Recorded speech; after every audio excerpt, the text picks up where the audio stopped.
Hello, everyone. I hope you're staying healthy and safe.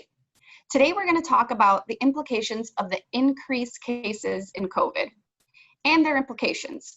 So some of these include states pausing or even reversing their reopening phases, potential headwinds to this economic recovery, also some tailwinds to help the economy continue to stabilize. And we're going to close out talking about the political landscape. We also see yesterday was the first day that we've seen the stock market that's represented by the S&P that was fractionally positive. So there's good and bad news all mixed in between. So if we're going to look at the states, David, can you pull up that chart? Sure.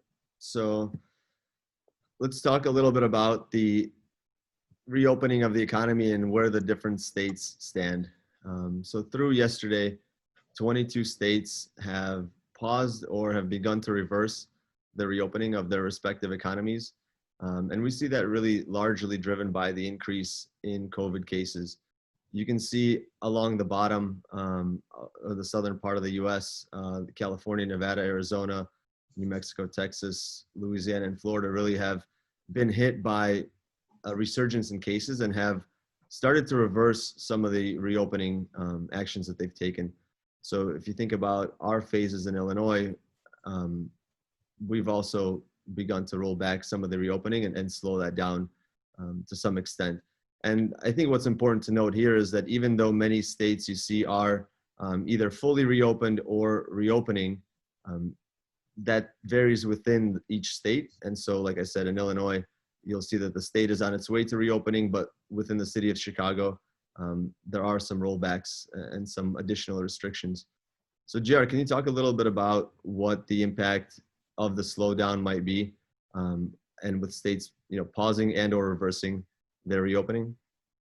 Yeah, I'll focus mostly on the negative and the headwinds with a lot of this, what David said. If you think about just Illinois or Florida, if you had dine-in available and you rehired a lot of people back to cater to that reopening process, now as you take a step back, you're seeing layoffs again in certain parts of the economy as states take a step back. And if you think about a lot of the implication, a lot of it goes to consumer confidence. How confident are you going to be to spend if you're concerned that you might lose your job or you did lose your job again? And you can see we've seen a huge surge back in employment. And David, if you could pull up the unemployment claims chart, you could see that we've come a long way in the last 3 or 4 months, but we're starting to level off and maybe even go up again. And here you can see on the graph, if you look at just the bottom numbers, you can see it in the chart. But for those two periods, we were going down about 13% of unemployment claims, meaning people were going back to work. And that continued, started to slow down into June. And now you can see into July, it's flattened off. And even today's data point has actually gone up for the first time since March. And a lot of that just goes back to consumer confidence and looking ahead to other concerns that could happen with the potential slowdown as the economy is leveling off. We definitely see the negative impact that can have. I feel we also have to focus on the other side of it, that there's definitely uncertainty. We don't know what's to come, but as a business owner, you have to kind of plan out what future might be. So I feel that regardless if some businesses do have to completely shut down or do different phases where maybe their inside is now shut down again, but they still have the outside. I think innovation is going to be key right now for success in businesses, as well as taking different measures, right? So if I knew that, or if I expected the another wave of COVID, which I mean, now I'm unsure if we're still in the first wave or if we're in the second wave. We really can't tell. Feels like still from the first. But I feel businesses know that you have to plan, right? So if you need to save a little extra or plan a little out more on who you rehire, how you rehire them, I feel businesses are a little more prepared for this. And I also feel that certain parts of the government are also helping with not doing a shutdown on today at midnight, right? Giving businesses that chance that if they did buy extra food, they still have a whole week to kind of get rid of that before the shutdown begins. So I feel everyone's being a little more conscious and helping the flow of this, make it a little easier. And so do you think that this time around is a little bit different from the first wave? Definitely. And I believe that that's how it'll be continuously, right? We're hoping that the vaccine will come, and hopefully by March of next year, everything will kind of be back to the new normal, which we're not sure what that'll be. But I feel that everyone is a little more prepared. Consumers are a little more prepared, and everyone's just being a little more conscious. You know, everyone has a mask.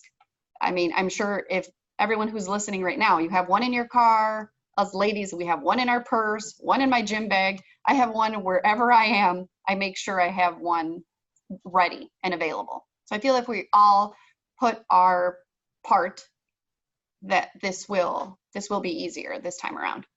And I totally agree. When you look at March, it shocked most businesses and everything. Nobody was prepared for that. Now we've collectively had 3 or 4 months to talk about the second wave, if this is that, and collectively prepare. On the other hand, there are certain industries that no matter how much they tried to prepare, there's nothing you can do. So for example, David talked about rolling back. If the gyms are limited to 10 people and you operate a large gym, you're out of business right now. So there's real problem with a lot of companies like that. Take the airlines. The airlines are similar with business travel, everybody adjusting to meetings like this through Zoom and other avenues like this. There's less business travel. And again, a lot of this isn't going to come back to normal till there is a vaccine at this point. And if you look at this chart, which is the TSA checkpoint the prior day, if you look, there was a steady increase from the bottom in April as far as travelers, and it really started to pick up toward the end of April all the way through the end of June. But now you can see, again, like the earlier data on the unemployment, it's leveled off and even started to decline a little bit. And some of that is definitely tied to the resurgence of cases in much of the South, and just the confidence that consumers have as you enter this phase. So it's really a bifurcated market over there, where many businesses that can operate have done exactly what Vanessa said. You've adjusted, you've planned around it, you're working from home.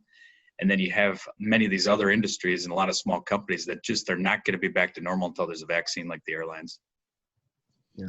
So Vanessa, you mentioned, I think you brought up a very important point, is that, you know, this time it is a little bit different, right? Businesses have had an opportunity to prepare, and also consumers have changed their behavior. So if we think, you know, back to March, it was very hard to get your hands on certain items.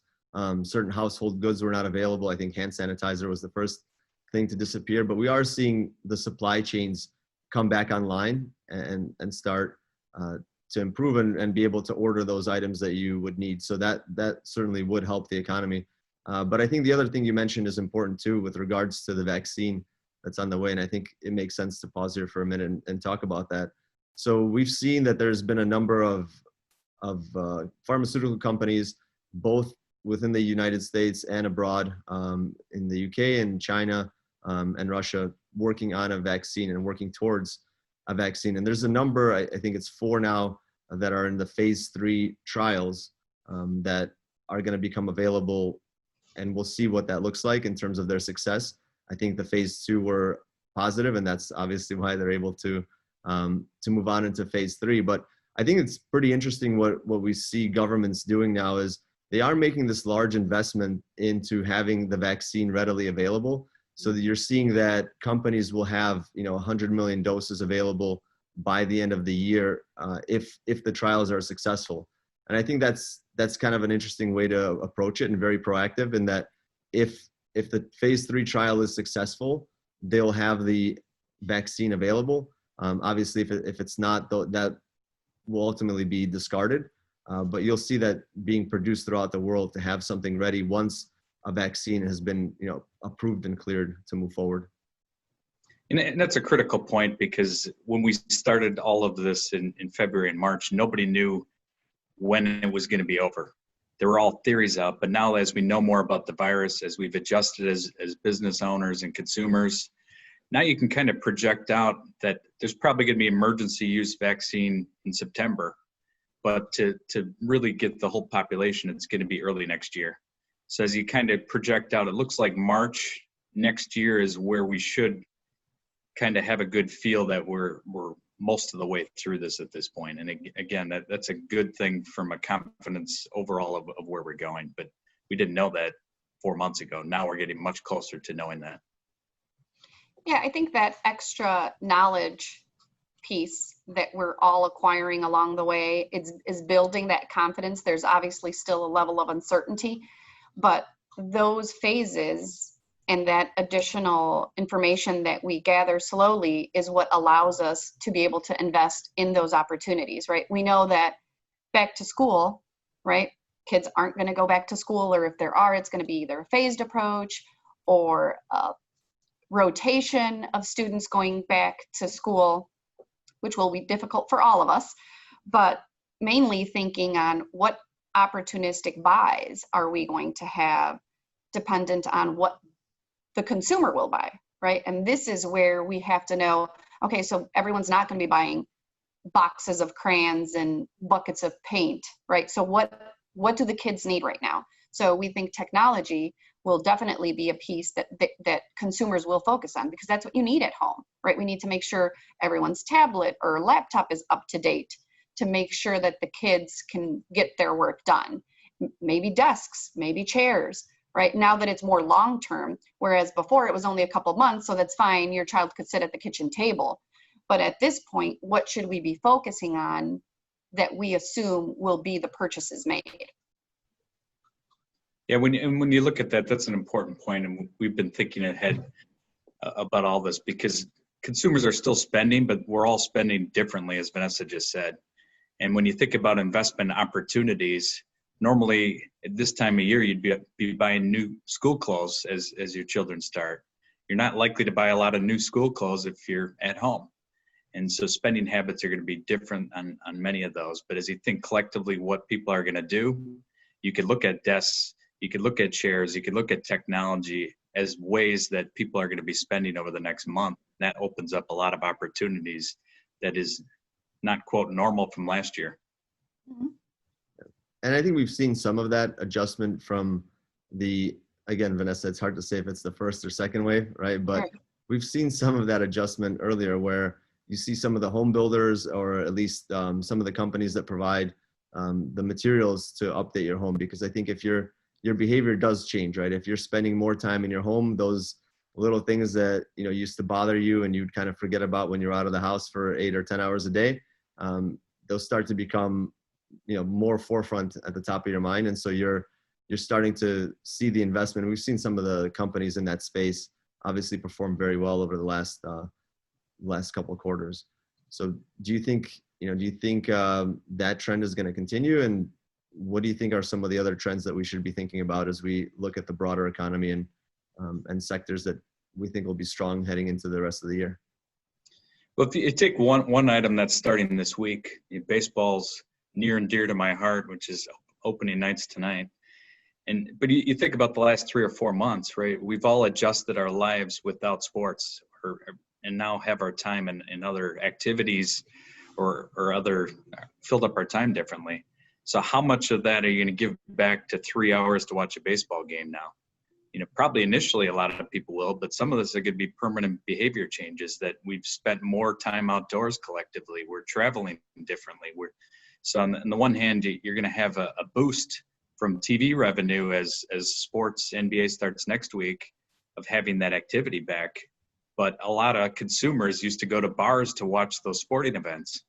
Now with the bars closed, there's less activity, so it's going to be interesting to see what the impact with sports returning, and do consumers give up the time they had and now go back to committing that time to watching sports, or do they continue to spend it differently like we all have collectively in the last 3 or 4 months?